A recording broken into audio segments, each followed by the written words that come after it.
I'm Earl Butch Graves Jr., CEO of Black Enterprise, and it is my distinct pleasure to welcome you to the 2020 Your Money, Your Life V Summit. I am certain you will discover this virtual conference will be one of the most beneficial events you've attended this year. As you all know, the COVID-19 pandemic has justifiably raised anxiety levels about public health. However, concerns over the well-being of our loved ones is not the only thing that ails us. Like most Americans, African Americans are anxious about the current state of our finances. In fact, more than 56% of us are concerned about our long-term financial future. Despite the tumult, now is not the time to retreat. These uncertain times actually present the perfect opportunity to reevaluate, reset, and reinvigorate our finances. We remain committed to sustainable wealth building in our community and have therefore decided to present our inaugural Your Money, Your Life V Summit to provide you with vital information, strategies, and resources to achieve your financial goals and lay the foundation for multi-generational wealth. As such, we are excited about our ability to use this platform to engage attendees like you on everything from repositioning your financial life to creating a legacy of family wealth. Of course, we can think of no better partner to join us in sharing this resource-rich virtual experience than our good friends at Prudential. Fittingly, Prudential is hosting this event in recognition of 50 years of partnership with Black Enterprise and our iconic founder, Earl G. Graves Sr. My father strongly believed the only way to close the racial wealth gap was to encourage African Americans to make a serious commitment towards wealth building and embrace proven principles of discipline, saving, and investing. In keeping with that thrust, Your Money, Your Life will connect attendees with the information, inspiration, and tools required to gain financial security and emerge from today's unprecedented challenges with confidence in a brighter future. Before we kick off our V Summit, let's get started with some important remarks from our host sponsor, Prudential. Please join me in welcoming Leston Welsh, Head of Business Segments, Prudential Group Insurance, Prudential Financial, Inc. Thank you, Butch. Good afternoon. My name is Leston Welsh, and I'm Head of Business Segments for Prudential Group Insurance. Welcome to the Black Enterprise Your Money, Your Life Virtual Summit.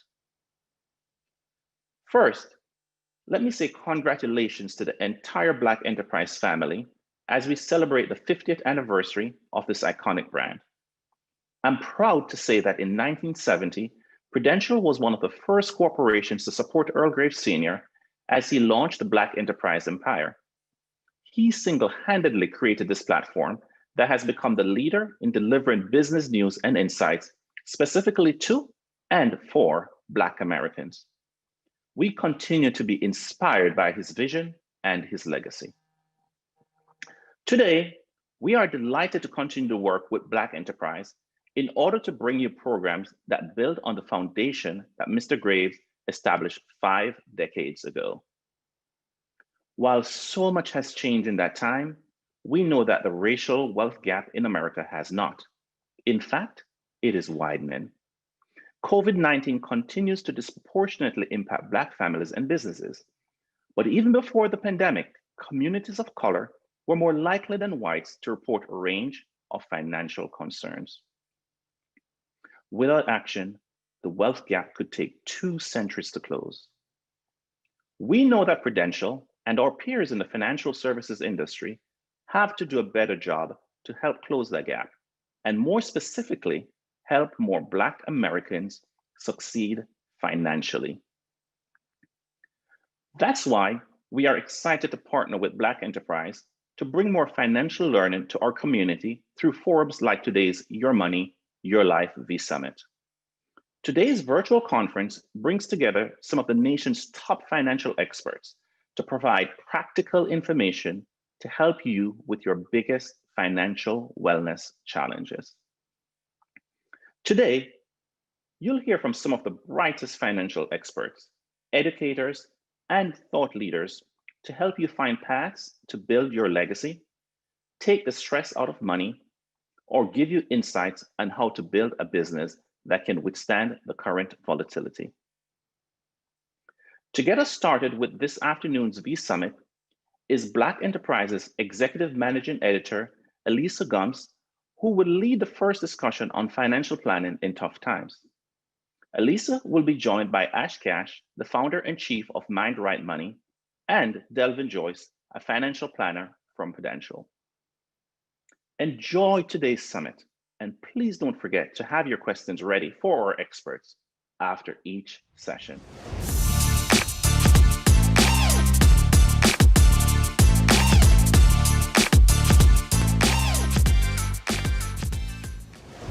Welcome to Financial Planning in Tough Times, Seeing Your Way Through Crisis. I'm Alisa Gumbs, the Executive Managing Editor for Black Enterprise. If 2020 has taught us anything, it's that we need to be prepared for everything. We have two experts here today who are going to help us do just that. First, we have the financial motivator, Ash Cash Exantis. He's the founder of Mind Right Money Management, and one of the nation's leading financial educators. Welcome, Ash Cash. Hey, thank you so much for having me. I appreciate you. Thank you so How much, you doing Alisa. today? I'm doing great. I think waking up is a blessing, or waking up is the main course, and everything else is a blessing. So I'm doing great. I'm doing great. Great. We also have with us financial planner Delvin Joyce. He's the founder of Prosperity Wealth Group, and he's also a member of Prudential's North Carolina Financial Group. Welcome, Delvin. Thank you, Alisa. And man, I wish I had like a rhyming name like Ash Cash. I may have to come up with something different. Look, motivate me. We gonna figure something out, Devin. By the end of this, we're gonna get you a rhyming name. My man. A rhyming name. As long as you guys have the energy and the expertise, we're going to be good today. Yes. So I want to go straight to the hard part because, in the first few months of the coronavirus pandemic, it wiped out 3 years worth of financial gains. As a matter of fact, Prudential's 2020 Financial Wellness Census, which was conducted in May, showed that 20% of households had their income cut by a half or more. 17% lost their employer contribution to their retirement plan. 14% lost their health insurance, and 10% lost their group life insurance benefits. So for all of the people out there who have had financial hardships this year because of the pandemic, how do they adjust their financial plan in order to respond to the crisis and eventually to recover? Delvin, do you want to start? Yeah, I'll start. And, I'll first acknowledge the fact that a lot of Americans are struggling right now financially, as you said, Alisa. And I think the main thing now is that you can't really afford to freestyle with your money, right? And so it's really time to be super intentional, tighten the belt, and see where we can cut any unnecessary spending so that we can truly start to get back on our financial footing. And so the main thing is, a lot of us are not spending as much money as we were pre-pandemic. And so how do we allocate some of those funds that maybe we're going towards other things before, like gas in your car or even travel? How do we allocate those things to sort of make up for some of those benefits and things that you just mentioned, Alisa, that were lost? Ash, pivot is like one of the big words of 2020. How do we pivot with our financial plans right now because of the crisis? Yeah, no, I agree 100% with Delvin. I think that what 2020 has shown us because of the crisis, a couple of things, right? Number one, because we had different priorities, right? There are certain things that we were looking at that now with a pandemic, we're like, all right, these are not necessarily priorities anymore. And so I would say everybody should reset, right? And I'm the acronym king, so it's 5 steps, right? I want you to reevaluate your financial plan, right? So reevaluate some of your financial priorities. What were those things? Whether it was vacationing or whether it was buying a new car, whatever it was. Now reevaluate it, kind of take a look and see whether those things still matter right now. I want you to evaluate your financial freedom fund. So a lot of people call it an emergency fund. I believe that words have power, and so we're not going to call any emergencies into our lives. So we're going to call it a financial freedom fund. And so I want you to evaluate that. Make sure that you have at least 6 to 8 months of expenses, or that you're creating that, right? I want you to set new financial goals, right? So your financial goals pre-pandemic might have been one thing, but what are your financial goals right now?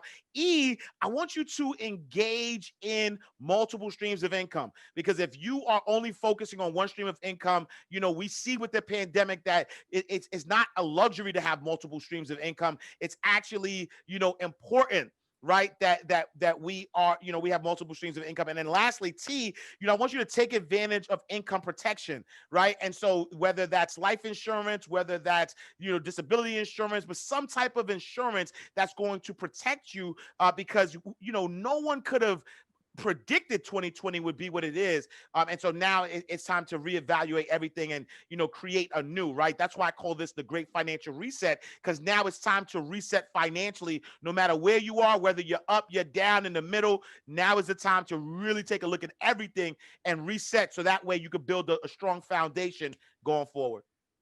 That acronym is actually really helpful because it illustrates how many different points there are to a financial plan. And I want to get back to the basics with this, because a lot of people don't even really know what we're talking about when we say a financial plan. Some people have a budget and they think they've done everything they need to do. Other people might have a retirement plan, so they think they're all set. But what does a complete financial plan look like, Delvin?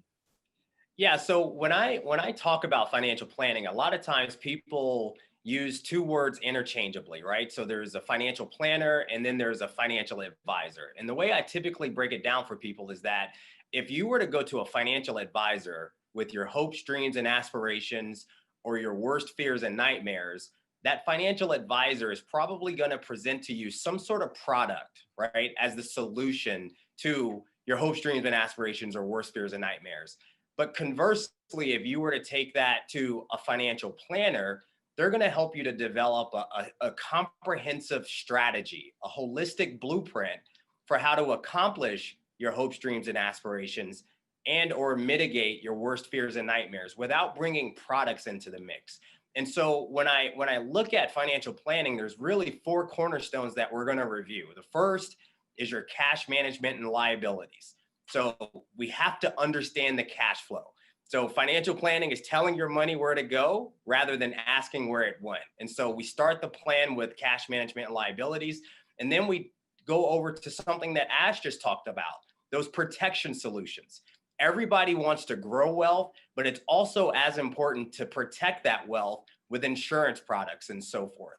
And then we look at investments, and it's not just investments for the sake of, investing or day trading or anything like that, but it's making sure that you have an intentional plan in place with your investment assets pursuant to your long-term or even intermediate or short-term goals. And then lastly, and this is most important, it's your estate plan, right? So everybody wants to build generational wealth. It takes 5 years to build wealth, but it takes it takes 5 generations to create wealth, but it takes 1 generation to lose it. And so having that estate plan is imperative to making sure that wealth is maintained throughout the generations.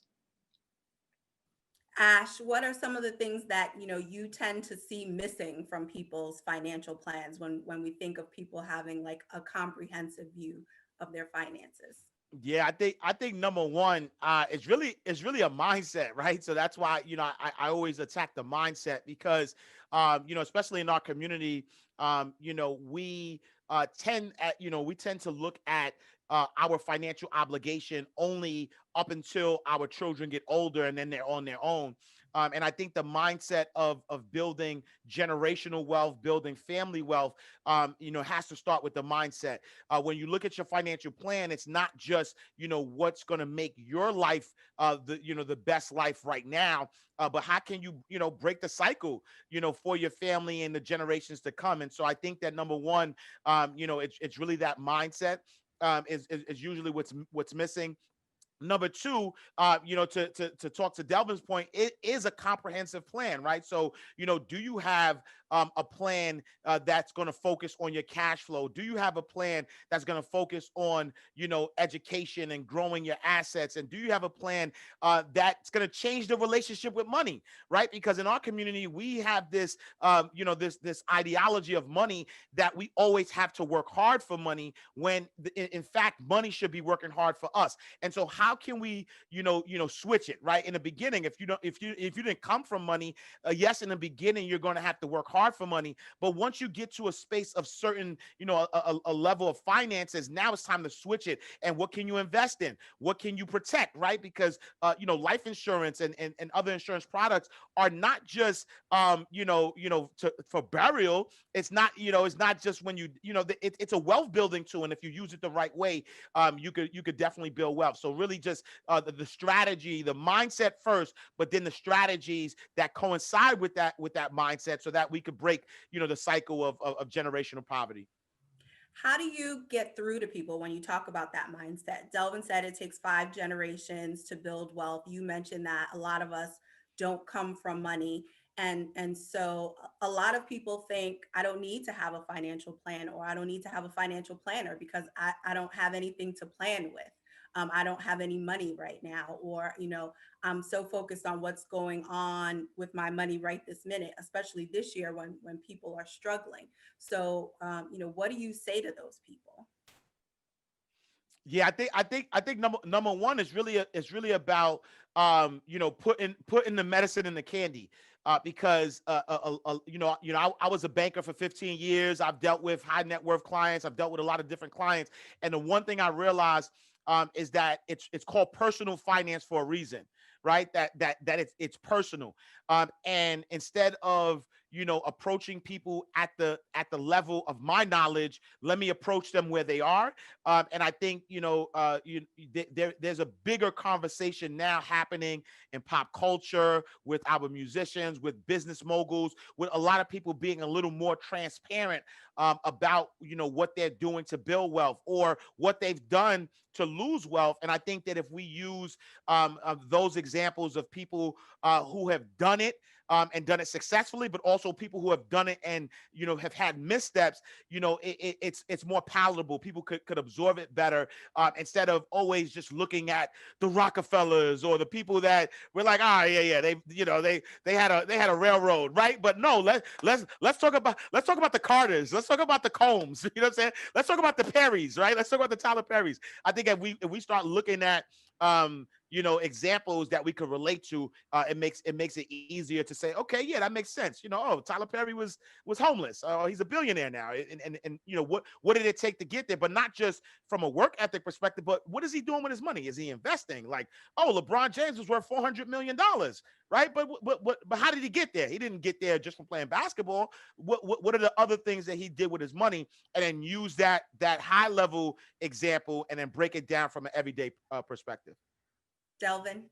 Yeah, I mean, Cash said a lot there, and I love everything he said. And I'll just take it a step further in terms of, from a practice level standpoint. In my practice, when I'm doing a financial plan on a client, we're going to talk about, some of these, the mindset of how they got into whatever situation they're in with their money, right? So we talk about behavioral finance a lot in our practice, and there's 3 main areas that we're going to review.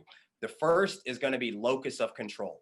Who do you feel is in control of your financial situation? If you think your boss is in control of that, or the economy, or whoever won the White House and all that, if you believe that those things are in control of your financial situation and not you and your intentional actions, then you're not really going to accomplish much. So the first thing that I encourage my clients is to have a strong internal locus of control, to empower them to take control of their own situation. The other one, though, is a concept called social indifference, right? And that's your ability to just be indifferent to everything that's going on around you, be indifferent to what other people have. And it's hard, right? Everybody wants to keep up with the Joneses. I grew up not having a whole lot. And so as I matriculated into wealth, I wanted the Rolex and I wanted the Mercedes Benz to show people that I had matriculated into wealth. And so one of the things that I also encourage people is to have a strong social indifference. Don't worry about keeping up with the Joneses. Make sure you put it through that lens and determine if you're buying those things for yourself because you will get some enjoyment out of it personally, or if you're buying it to stunt for Instagram or everybody else. And then the last one is just, risk tolerance. Let's not just put our money under the mattress. Let's take risk in the market. The stock market is a phenomenal way to build wealth. And by and large, a lot of Black Americans who did not grow up having these conversations about wealth and money in the stock market saw the stock market as a bad thing. All right. So I want to encourage people, take that money out from under your mattress. And as Ash said, let your money work harder than you work. So those are three main things that we look at from a mindset standpoint. I'm so glad you brought up behavioral finance and, people's hopes and dreams and fears and worst nightmares, because we've all learned firsthand this year that uncertainty is really stressful. And I don't think that enough people understand the role of a financial plan in terms of, you knowing what's going on with your money, what's expected to happen, and how in times like this, it can really add to your financial wellness and take away from your stress. Is that something that you guys talk about with people? Yeah, I'll start that. So I think we all suffer from something called recency bias. And recency bias is just our assumption that recent times will continue. And what I think we have to do right now while we're in this pandemic and while we're all experiencing the pain of this pandemic is to look at, the things that we are experiencing and look for ways to mitigate that from ever happening again. So Ash Cash talked about it earlier, that financial freedom fund. I love that. I'm stealing it, by the way, Ash. It's mine now. Yes, sir. I usually say emergency fund, but make sure that you have that financial freedom fund, properly funded. And I would tell you that, people forgot about the pain of 2008, 2009, the Great Recession, and we sort of went back to balling out of control again. And so when I went to people and I said, hey, you need to have 6 months of your expenses in an account that you can get to if you had an emergency, there was no urgency there, right? And so right now, if we look at it in the current context of this pandemic, people are taking those things a lot more serious. So feel this pain, experience it. This will not be the last crisis we have in this country. So just make sure that you and your family are prepared for the next one. Yeah, and to echo what Delvin said, I think one of the silver lining or the great thing about this pandemic is that this is a global pandemic, right? What do I mean by that? In the past, like when we look at 2008, if you had your money in real estate, or if you had your there were certain sectors that were affected, and then it trickled down, and other crises that may have happened, and so there were like shame that was around, not being in a particular place or not having your finances in the right place. This time around, there is not one living soul on this planet that has not experienced some type of pain. I don't care who you are. I don't care what color you are. I don't care what your background is. I don't care. There's not a person, one living human being that is not that is not affected by it. And I think that is the silver lining. So any financial shame that anybody has about where they are, it does not matter, right? When you think about a GPS system, when you put the address in the car, the GPS is not going to take you back to where you messed up. It's going to recalculate the car from where you are today and take you to your destination. So think from that perspective. Okay, great. Whatever happened. You are where you are right now. Put your financial destination in the car, and then let the GPS system, aka your financial planner, guide you to your destination. I love that metaphor. We did a separate session for our Entrepreneur Summit about staying ready for any crisis, and we were talking about bouncing back. And the panelists said, I don't want to bounce back. I want to bounce forward. And I know words matter to you, so you'll like that. But Absolutely. it's absolutely true that you don't have to relive what you messed up. So on that note, what should people put in place right now to make sure that they're not caught off guard or flat-footed again? Because at some point this pandemic is going to be over, but there are financial disruptions and personal crises every year. Businesses fold, people get laid off, medical emergencies happen. So what do people need to put in place so that they don't have to relive their unpreparedness? Yeah. So the main two things I'll say: number one, that financial freedom fund, and number two, multiple streams of income. Right. There are four people on this earth. You have consumers, producers, investors, and philanthropists. For the Black community specifically, we have been too conditioned to only be consumers. We have to not only, right, so that money circulates. Money is supposed to circulate, right? And so if money's coming in and it's only going out, we are doing wrong by money.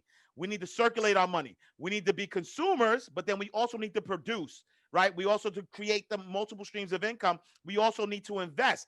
And whether it's spiritually, whether you believe in universal law, whatever, you need to give as well, right? You need to support your community. So you need to be a consumer, producer, investor, and a philanthropist. And I think that once you have those, those four types of people in mind, you will now understand that, yes, I need a financial freedom fund, 6 to 8 months of expenses, so that if anything happens, I'm secure. But then also I need multiple streams of income. So that way, if anything happens, I know that I don't have to rely only on one source of income. I have other income coming in until that other source of income bounces forward. I was going to say bounce back, but until it bounces forward. Delvin, what do people need to put in place right now if they haven't already? Yeah, so in addition to everything Ash just said, I would say that people need to put a financial plan in place, right? To make sure that you're going to look at all four of those cornerstones that I talked about before. The other thing that I think is important, and this might be sort of a sidebar, is start putting in place those tough conversations, right? And a lot of us, we grew up in households where if money was a conversation, it was probably a negative conversation, right? There were not a lot of positive conversations about money if you grew up without it. And so now we're in a position where hopefully we're sitting down with our spouses, our significant others, our children, and we're having conversations about money.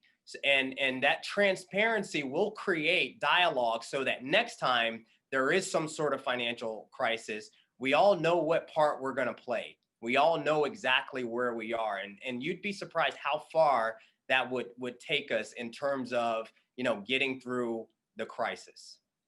One of the greatest resources that we have access to when we're trying to put together a plan is a financial planner. And Delvin, you mentioned earlier some of the differences between a financial planner and a financial advisor. Can you just explain for everyone exactly what a financial planner does and what they should be looking for when they're looking for a financial planner? So again, a financial planner is just going to be that quarterback of your entire financial situation. That's going to be the CFO of your financial picture.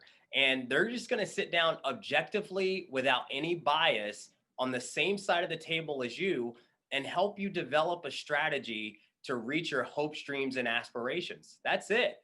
And so I think what happens in a lot of cases is that we all get, solicited by a financial advisor over here, an insurance agent over there. And throughout our lives, we accumulate products, right? We got a mutual fund over there. We got a life insurance policy over here, but nothing is actually working cohesively towards your objectives. And so that financial planner is someone that could come in, look at your situation from 30,000 feet and make sure that that insurance plan is working towards your long-term goals. Make sure that that mutual fund, you're being intentional there, right? And so a financial planner is just the quarterback of the entire situation. The thing I would say you want to look for in engaging with a financial planner is it's all about relationships. So, who is that person that you could go to that you can trust to talk to and be as candid as possible about, your hopes, dreams, and aspirations, or your worst fears and nightmares. If you don't feel comfortable sharing that information, that's probably not somebody you want to work with. You also want to work with somebody, I think, that has a track record of success. And so the best way to find a financial planner, I think, is to ask your friends or family if they've ever engaged with someone, or if you have another business professional relationship like an attorney or an estate planning attorney or a CPA, ask them for a recommendation or referral. Ash, do you have other resources that you would suggest for people as they're putting together their financial plans? Yeah, I think, definitely, tapping into all of the financial podcasts that are available, Black Enterprise, because like God knows, when I was coming up, Black Enterprise helped me a lot. So there's podcasts, there's television shows, there's books, right? That's fine. But there's financial books, and I think that again, to Delvin's point, really find the information that connects with you. Find the mode of learning that connects with you. And so some people are visual learners, some people like to read, some people like to listen to things, and I think that we are living in the greatest information time ever, right? And so, years ago, if you wanted this type of information, you would have to either make 50,000 or 60. You have to make a lot of money to get this information. You would have to go to school to get this information, but now it's readily available. So I would say look into personal finance books, websites, blogs, podcasts, and I think if you focus on those things, it'll prime you. It'll also give you the information that you need to now take the next step, which is actually hiring and working with a financial planner. Because again, like I said earlier, personal finance is personal, right? You can't listen to a podcast or read a book and say, okay, you know what? I got this. Thank you so much. Just like you can't read a medical magazine and say, oh no, I read this medical magazine, so I know my ailments. I don't need to go to a doctor, right? And so it's the same with a financial planner. You want to engage a financial professional that could really, help you, guide you along your way. You can't WebMD your finances? You cannot WebMD your finances. Absolutely not. So the last point that I want you both to make is about the changing nature of a financial plan. Ash Cash, you started us off with reset, which starts with reevaluating where you are. But even when we're not in crisis, your financial plan should really change over time as you change and your life changes, your goals, your family, all of these things change. But I don't think people think of a financial plan really as a living document. So can you speak to that, Delvin? Yeah, I mean, if there's anything that's certain in life, it's going to be change, right? We're going to have more kids. We're going to get promotions. We're going to change jobs. And as these life changes happen, it's important to make sure that you have a financial planner that you can consistently consult with to make sure that your financial plan is staying up to date with those changes. Ash, do you have anything you want to add? Yeah, I agree 100%. I think, the Ash that was around in the 20s is different from the 30s. And, as I approach another decade, right? So I'm turning 40 this year in God's will. I feel like, the difference, the different things you focus on in your 20s, the different things you focus on in your 30s, in your 40s, in your 50s, they are going to change. A financial plan is not a set it and forget it, because if you do set a financial plan up and forget about it, you are setting yourself up for disaster. Your goals are going to change, your preferences are going to change. You might start off with a coupe, but then you need a truck, and so you gotta be able to adjust to it. So I agree 100% that it's a living document for sure. Well, I want to thank you both for everything that you've shared today and encourage everyone out there to take the first step, if you haven't, to creating a financial plan so that you can get through anything in the future. Thank you both. Thank you so much. Thanks Thank for having you. us.